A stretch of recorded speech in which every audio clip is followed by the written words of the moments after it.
Sarado pa kami. Babalik na ako sa Amerika sa susunod na linggo. At nagpapaalam ka? Aren't you 3 years too late? Sorry. Sorry? Na ginago mo ko? Na pinagmukha mo kong tanga? Alex, hindi ko naman How dare you! Naghintay ako, Ana.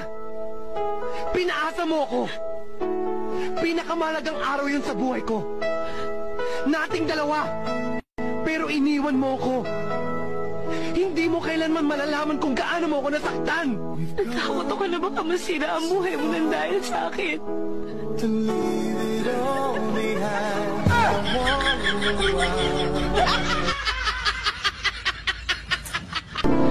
Umalis ka na.